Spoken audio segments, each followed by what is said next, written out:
राजसूय यज्ञ में एक शंख रखा गया था कि जिस समय यज्ञ की पूर्णता होगी तो शंख अपने आप बज जाएगा। तो ब्रह्मा जी भी यज्ञ में थे, भगवान शंकर भी थे, बड़े बड़े ऋषि मुनि थे, सबने वहां भोग लगाया लेकिन शंख नहीं बजा। तो युधिष्ठिर जी ने भगवान श्री कृष्ण से पूछा कि महाराज शंख नहीं बजा। तो उन्होंने कहा अभी यज्ञ पूर्ण नहीं हुआ, किसी अकिंचन महाभागवत ने प्रसाद नहीं पाया। बोले इतने बड़े बड़े सिद्ध ऋषि मुनि आए और उनके प्रसाद पाने से शंख नहीं बजा। अकिंचन भक्त तो कौन ऐसा अकिंचन भक्त रह गया जो राजसूय यज्ञ में निमंत्रण नहीं दिया गया। भगवान ने कहा तुम्हारे द्वारे रोज आते हैं वो। बोले प्रभु ऐसा कौन भक्त है जो रोज दरवाजे आता है और मैंने उसका स्वागत नहीं किया। तो बोले आपके यहाँ झाड़ू लगाने वाला स्वपच वाल्मीकि। बोले प्रभु वो अनन्य भक्त है। बोले महान अनन्य भक्त है और उनके हृदय में भक्ति का अभिमान भी नहीं है। अर्जुन और भीमसेन को भेजा,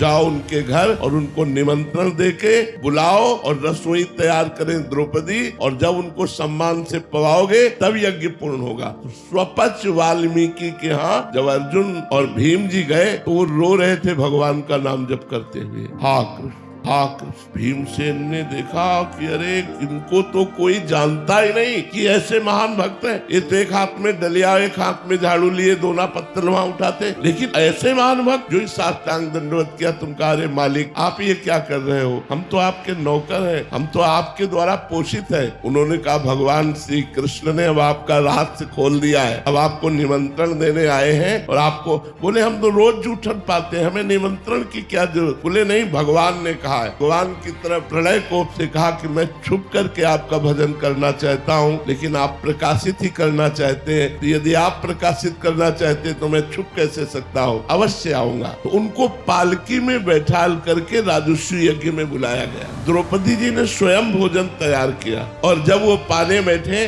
तो खीर सब्जी दाल कढ़ी ये सब एक में मिला लिया, सब मिला लिया। द्रौपदी जी को अच्छा नहीं लगा, पूरी रात अलग अलग व्यंजन बनाती रही।